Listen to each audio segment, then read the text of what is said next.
Fishers of men, hallelujah.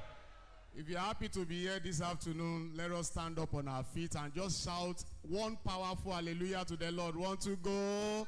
Hallelujah. Let's have our seats. To the glory of God, I am standing here this afternoon to say one or two things concerning our Father that we are honoring this afternoon as a church. First of all, I will welcome the representative of the Speaker of the House of Assembly, our dear brother Ajomale, and also Honorable Ajomale, and also Honorable Ogunlewe. You are welcome in Jesus' name. And also our mommy, the mama of Baba Ogunlewe, because we know that Mama is the one taking care of Baba. So we appreciate you so much, ma. May the Lord bless you. Let me just go straight to the point without wasting much of our time because we don't have time. I want to thank God for the life of our father, Dr. Akinola Ajose Ogunlewe.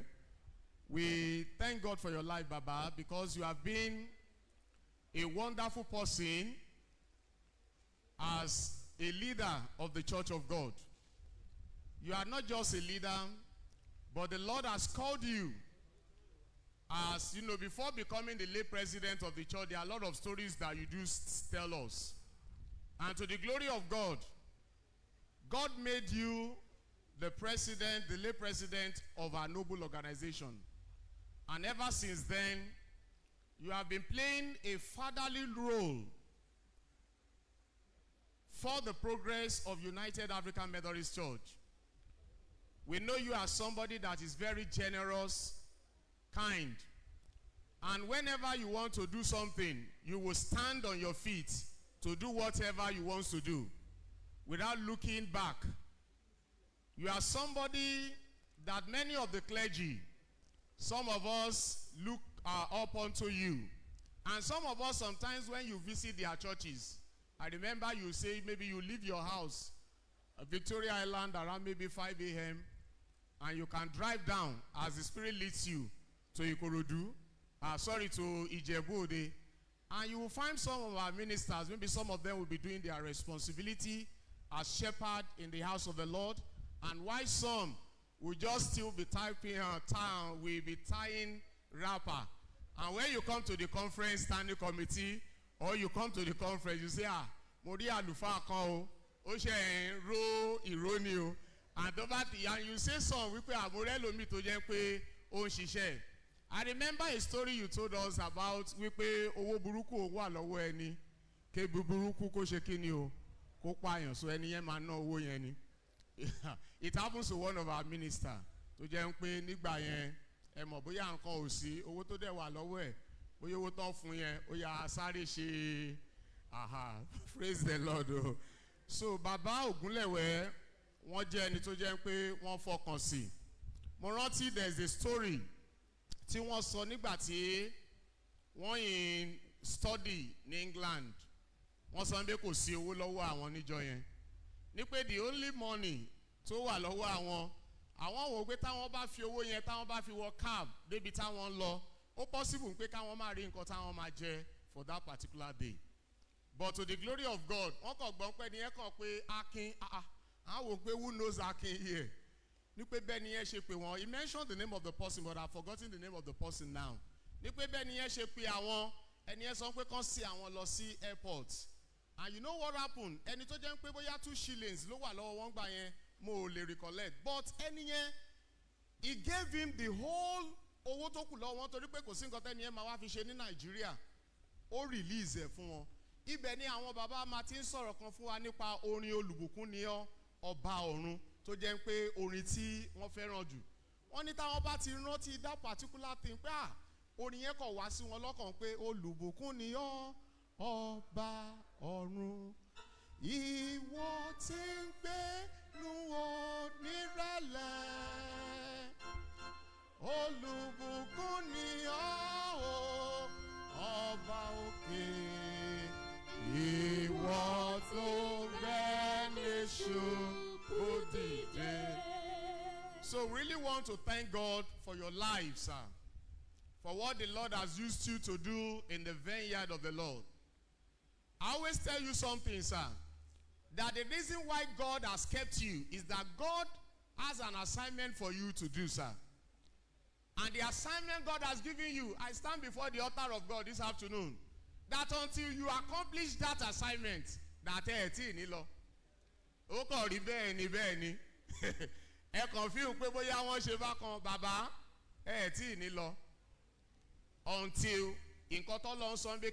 it's not that you are not doing it, but there's a particular thing. It is between you and your Creator, not between anybody. It is between you and God, and until Tebati Shebai, thank God we pay a gbogbo àwọn èèyàn tí wọ́n wá dúró tì yín lẹ́nìí. Ọjọ́ birthday yẹn èrò gbà bọ́n ṣe ń wá lọ́ ṣe ń lọ, bọ́n ṣe ń wá lọ́ ṣe ń lọ. Because of ìhà tí ẹ kọ sí wọn ni. Lóòótọ́ àwọn ológun lẹ bá ṣiṣẹ́ tẹ bá ti stand fit yín bẹ́ẹ̀ náà ni. But thank God wípé ẹ ti ń wálẹ̀ díẹ̀díẹ̀. And to the glory of God, orí ọ̀fẹ́, tí ẹ máa fi lo the remaining years of your life in joy, in happiness, in good health, and long life. The Lord will release it unto you in the name of Jesus. So on this note, on behalf of the Clergy Council, we want to say congratulations to you. And God will bless you and keep you. And for the 100 million, I'm sure you are here. So 100 million to pay for Pipe Ganua. Thank God, Honorable Ajomale is here. I live at Kilorukwe Palm Avenue. So you are representing us around that axis. So you are here. And thank God, Honorable Ogunlewe is here, representing Ikorodu Constituency 1. We know by the special grace of God, Ajomale, your father was former chairman of APC Lagos State. We know him very well. We know how generous Baba is. So I know that you just give us that 100 million. Praise the Lord. Praise the Lord. We know you can do it. Honorable Ogunlewe too. Remember, I think your father was the former deputy governor of Lagos State. We know Baba very well, oh. Thank God. So I won't say more than that. But I know before you leave here today, that 100 million will be given to us. God bless you for coming. God bless you. Fishers of men. Mo kí gbogbo ẹ̀yin tẹ́ wá bá bàbá wa yọ̀ lẹ́nìí. Ẹ ṣé púpọ̀. A dúpẹ́ fún yín o. Papa wa yìí, bàbá ńlá ni. Next to God is all in all of the organization, United African Methodist Church Organization. There's a lot I admired in him, and there is a lot I hate in him. He knows that. But in every other aspect of life, he's a man on his own. Anytime he makes up his mind to do something, he will want to do it. And sometimes I will just walk up to him and appeal to him. Then sometimes he would listen. Said, you know how to talk to my brain. When you know how to talk and it will touch my brain, okay, I won't do it again. And no my bossy me lenu do omo kekere ni mi si won. Ṣùgbọ́n ma ngbo akini won, and he's very courageous. Anytime he wants to do something, he will stand by it. What's stubborn to the core. Unless he has somebody to appeal to, is like he calls it, why change the mind they want? Thank God for your life. Thank God for where you've led us to. And thank God that he will give you more time to spend with us. I learned a lot from you. Believe me, I learned. So we fight all the time. But yet, I admire you for your courage, for your Aki status. You will do whatever you want to do, but then sometimes you will change your mind and still consider the church and we, your children. Mama, I thank you for being there for our daddy. You are a stable woman. You are the rock, the pillar behind him. You remember we talked a lot, and thank you for being there for us. I congratulate Baba. Ọlọ́run á fún yín ní ẹ̀mí, ẹ túbọ̀ pẹ́ láyé fún wa. A mọ̀ pé yín gangan ẹ lè ra ọ́gàn yìí fún wa. Ṣùgbọ́n a kàn fẹ́ wò ó pé a ní àwọn ọmọ tó lè ràn yín lọ́wọ́ tó máa ṣe, torí yẹn la ṣe pé the Honourable Speaker of the House of Assembly, Baba wa Obasa, wọn síbí lẹ́ni, but he has able people to represent him. Thank you for coming, and I hope you will do the work accordingly. Thank you so much. God bless you. Cheers of men. Hallelujah.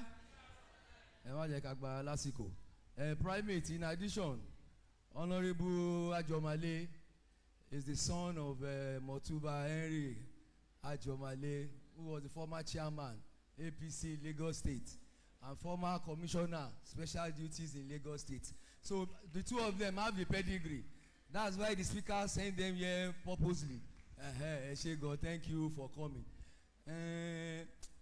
Èmi kọ́ ló yẹ kí n máa sọ̀rọ̀ bàbá, ẹni tó máa sọ̀rọ̀ wọn máa pè wọ́n lẹ́yìn bí. But bí gbogbo àwọn èèyàn ṣe sọ, the first thing you need to know about Baba is that lè bá bàbá rìn kó má ní ìgboyà.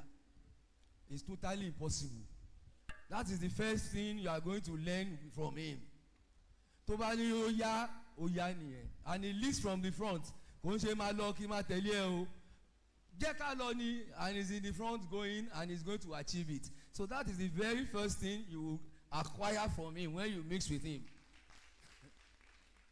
Then there are 3 ways that you can know Baba. First is his benevolence. There's nothing he cannot give you. That is Baba. The second one is his anger. If he is angry with you, only God can save you. And the third one is the two. You can experience the two together at the same time. But I'm happy to say I've experienced more of the benevolence than the anger. So hallelujah. So I'm going to call his younger brother. Timani younger brother, I don't know young man, but he's still his younger brother, Sha. So he will come and speak more about him. But on behalf of the leaders meeting, sir, of the cathedral headquarters, I fẹ́ dúpẹ́ lọ́wọ́ yín, sir. Ẹ ti lé foundation yẹn. In fact, ojoojúmọ́ la máa ń sọ pé bàtà tí ẹ bọ́ fún wa yìí kò ń ṣe bàtà tó easy o. But pẹ̀lú àdúrà gbogbo àwọn ministers yìí, we are trying our best. And we can assure you that we will never disappoint you, sir.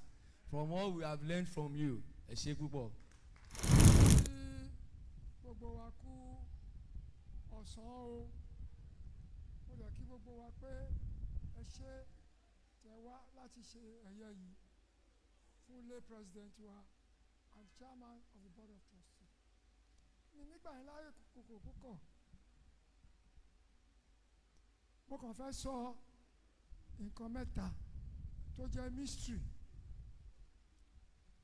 When my brother became the lay president of this organization, we had a conference in Badagry. And at the end of the conference, he was unanimously appointed or elected the lay president.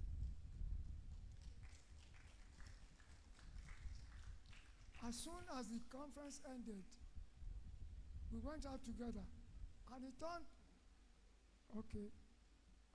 to the then General Secretary. Said, "Look, you have made me lay president. Of what?" They said, "Of churches." "Where are the churches?" "Okay, let's go."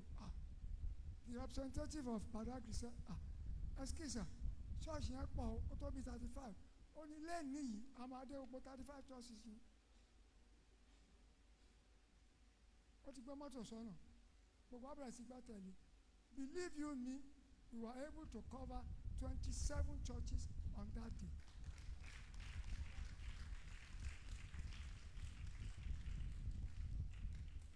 The second one that amazes me about him, we went to Badagry to see, no, we went to Porto Novo to see our churches in Benin Republic. And the members, executive, complained that we have neglected them and we don't look after them. The late president then just turned to the vice late president of Benin, who was a very rich man. Said, okay, kí la fẹ́ ká ṣe? Wọ́n ní gbogbo chọ́ọ̀chì àti gbogbo churches tó tẹ̀lé. Ó ní okay, òun promise pé a kọ́ gbogbo church yẹn fún yín. I look at him. Kí ló ti máa jàìlú dé nìyẹn? Wọ́n ṣáà dákẹ́. The mystery, 2 weeks after, there was a convoy of lorries from Nigeria on Seme border. About 20 lorries carrying cement, iron rod, name it, that can build a church, all heading for Porto Novo, courtesy of Dr. Akinola Ogunlewe.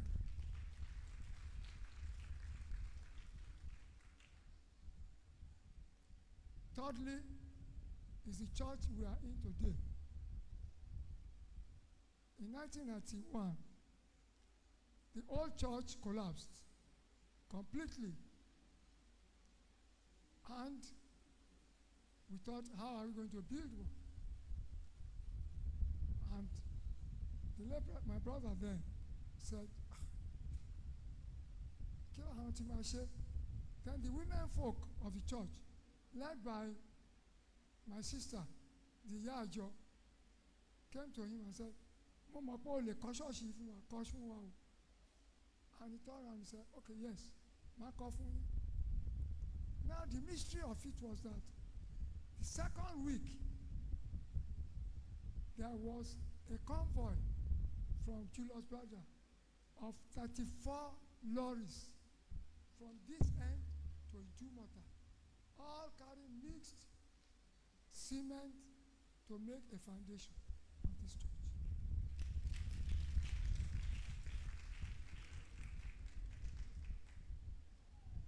When we came the Saturday after, the foundation of the church was already made. How did you get Julius Berger to do that? In the middle of the night, because it could not be done during the day. Well, let me round up.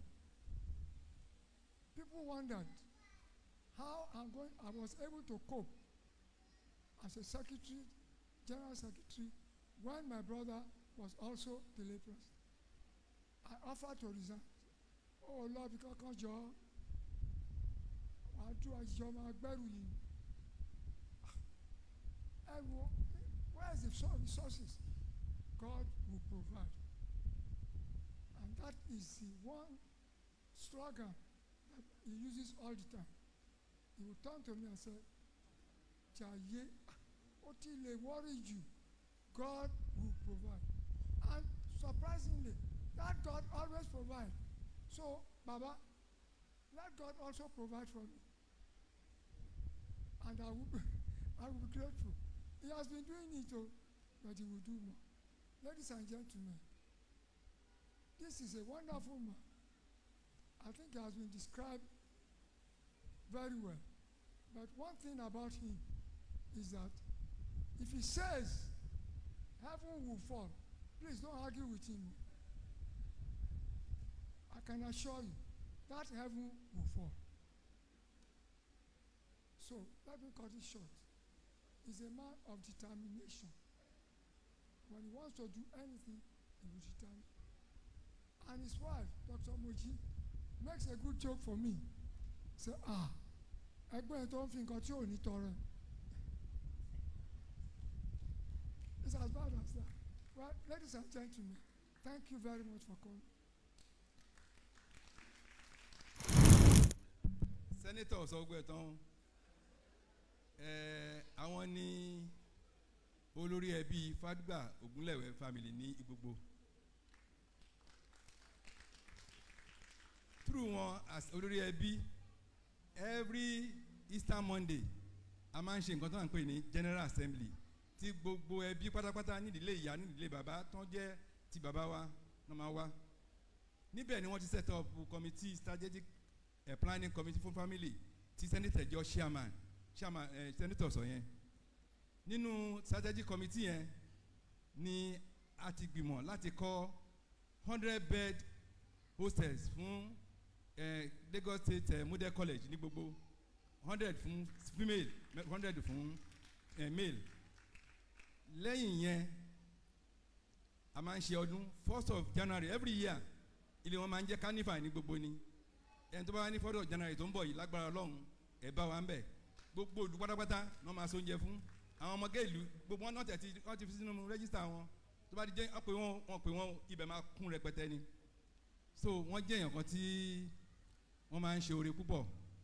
Èmi tí mo dúró yìí mo bá àṣìgbè ṣiṣẹ́ ó dẹ̀ fún mi lẹ̀ ń Lẹ́kí. Àwọn ìjọba fún mi lẹ́tà lẹ́yìn báyìí kò sí kọ́bọ̀ lọ́wọ́ mi. Àwọn ni wọ́n mú mi lọ sí bank tí wọ́n ní kí ní kíkà ìyàwó mi wá tí ìyàwó mi lọ bá wọn tí wọ́n dẹ̀ fún ní kì í ṣe wọ́n sọ part of it gbogbo owó ilẹ̀ yẹn pátápátá ni wọ́n san. Civil servant àlówó but àwọn ìjọba fún wa tá à ń dán báyìí wọ́n máa ń rò bóyá a máa ń yí nǹkan mọ́ nǹkan kì í ṣe gbogbo èèyàn ló ń ṣe bẹ́ẹ̀ o àwọn kan ṣe bẹ́ẹ̀ lóòótọ́ o àmọ́ tí èèyàn bá wá láti ilé tó dáa a máa hàn nínú ìṣesí ẹ àti ìdúró ẹ nígbà gbogbo.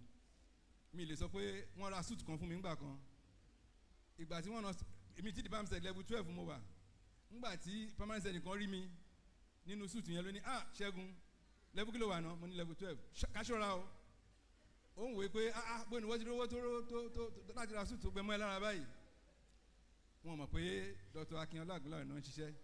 Lẹ́yìn yẹn àwọn grandchildren wa àwọn ọmọ wa tó ń jẹ́ grandchildren fún wọn ọdọọdún ni wọ́n máa arrange fún wọn láti lọ ṣe holiday abroad. Ẹ lè mọ nǹkan tí yẹn cost. So tabani ká máa dúpẹ́ ká máa ka nǹkan tẹ́ ṣe fún wa a lè ká tán ilẹ̀ aṣọ ilẹ̀ àmọ́. Thank you very much sir. Ọlọ́run dẹ́ máa lọ́ra ẹ̀mí ẹ̀ máa 100 àmà ṣe 100 nínú ṣọ́ọ̀ iná làdè máa ṣe lágbára Ọlọ́run. Congratulations sir. Fishers of men. Mi ò mọ ọ̀rọ̀ tí n bá sọ mọ́ but máa lọ síbi tàwọn akọrin directly àti àwọn brigade. Bàbá jẹ́ ẹnìkan tí yẹ pé wọ́n fẹ́ràn ọmọdé lọ́pọ̀lọpọ̀. Wọ́n ò fẹ́ ẹni tó máa yan ọmọdé jẹ. Organist kan ti gba ọmọdé tí rí ń bí ìjọ yẹn ni bàbá sáàkì ẹ̀. Ọmọ táwọn ń kó jọ ìwọ wá ń gba létí ń bí. Ṣé ọmọ tiẹ̀ wá síbí ni? Gẹ́gẹ́ bí leadership role tí à ń tẹ̀lé lára wọn a gbọ́dọ̀ bá ọmọ akọrin ọkàn jà lájàdílẹ̀ torí pé bàbá ò gbọ́dọ̀ gbọ́ àbí ká wá mọ ọmọ brigade kó wá lọ wà stranded sójú ọ̀nà pé à ń lọ sí camp. Mo rántí ìgbà tí a lọ sí Minna a invite bàbá látẹ̀kọ́ wọ́n dẹ̀ wá bá wa brigade ní Minna program ta invite wọn fún wọ́n tún ṣáájú wa débẹ̀ 3 hours tó ti débẹ̀ àìtí bẹ̀rẹ̀ wọ́n dẹ̀ jókòó tì wá wọ́n ṣeré pọ̀ lu wa but àwọn ọmọ kéèké yẹn mọ̀ tó máa ti rí bàbá wọn àti grandpa wọn wọ́n á máa ṣàlàyé oríṣiríṣi àwa táwa nínú bọ́ọ̀sì ìjọ yẹn we are 123 ta lọ sí Minna ẹ mọ̀ pé brigade olówó we try to manage the little fund with us àwa load ara wa ẹni tó láàpù méjì wà ń bẹ̀ wọ́n wá complain fún bàbá ní one b ó mọ̀ pé máa lọ fìyà jà àwọn ọmọdé ló wá gbowó lọ́wọ́ mi kó wọn lọ sí camp. Mo ní no sir èmi kọ́ ni máa ní shut up yes sir tó bá ti di next year wàá lọ gba bọ́ọ̀sì fún wọn wọ́n á lọ ṣe kíni ẹ̀ kó wọn lọ sí ìdí park wọ́n wá gbé wọn lé wọn á gbé wọn lọ sí wọn á tún dá wọn padà bọ́ọ̀sì tó lọ́yẹ́ ló máa gba mo ní yes sir. Mo mọ̀ pé bẹ́ẹ̀ ló máa ṣe rí ní ọdún tó máa tẹ̀lé Port Harcourt la lọ jíbó ní bàbá ní ká lọ sanwó sí tó wá kó àwọn ọmọ brigade láti Èbúté Mẹ́ta bọ́ọ̀sì méjì lágbà tó gbé wa lọ sí Port Harcourt nígbà tó máa di following year which is 2007 bàbá ra bọ́ọ̀sì ńlá tí church wa ń lò yẹn ọmọ brigade ló kọ́ lò lọ sí national camp wọn